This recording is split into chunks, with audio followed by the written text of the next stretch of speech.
Undersheriff Tim Hurtt is here, and Tim, you were part of the At the Crossroads Human Trafficking Task Force. Is this a fairly new group? Or? It's a group that we started meeting about 2.5 years ago. Okay.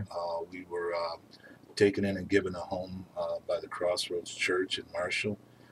Pastors Scott and Claire Lowridge opened their doors and gave us a place to meet. And we're all the law enforcement providers, people of interest, all the players started coming and started talking about the subject of human trafficking, which is surprisingly new.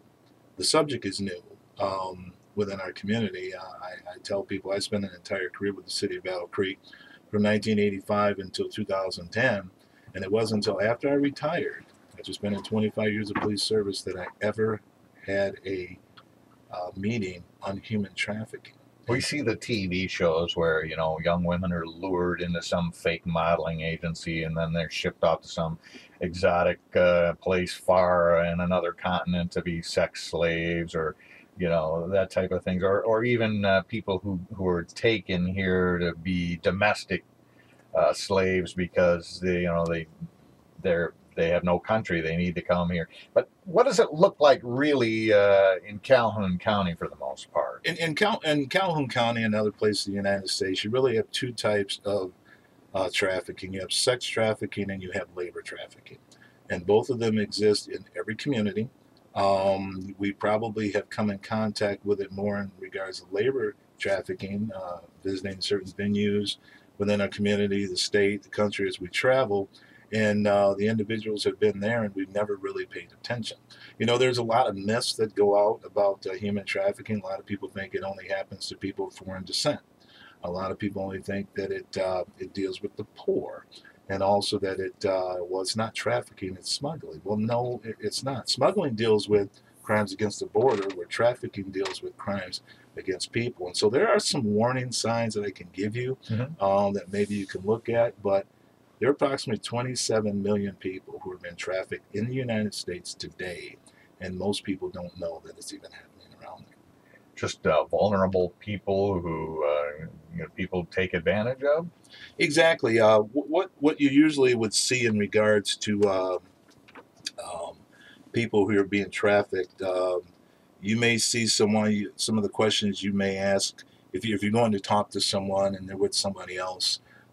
They're never allowed to answer questions for themselves. You may see that in a healthcare setting. You may see that in the public services setting, things like that. They won't be in possession of any identification.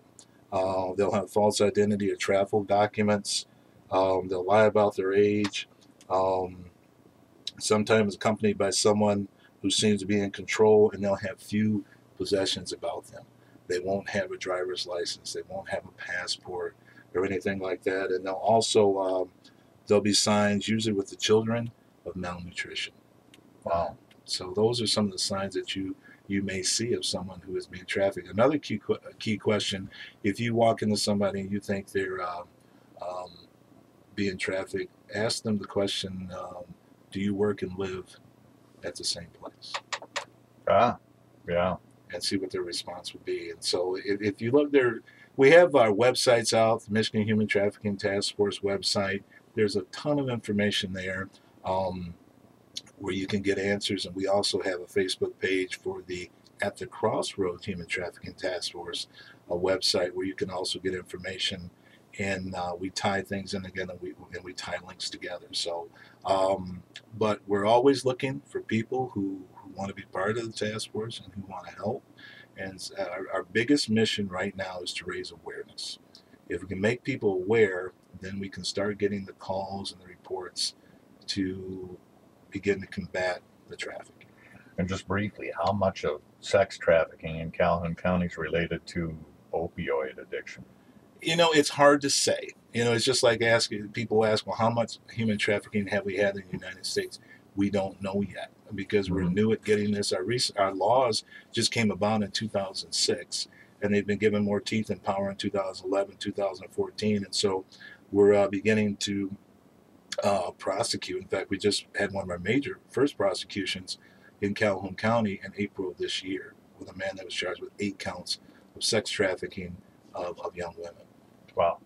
Well, we'll have you back under Sheriff Hurtt, and we'll talk more about this. And I know a big event coming up in January, and but between now and then, we'll raise awareness any way we can. Yes, and I appreciate it. I'm going to leave you some information for a fundraiser that we have coming up on the 24th of September. Oh, okay, great. We'll talk more about that. And Durk Dunham, thank you for being with us today. Always a pleasure, Tim.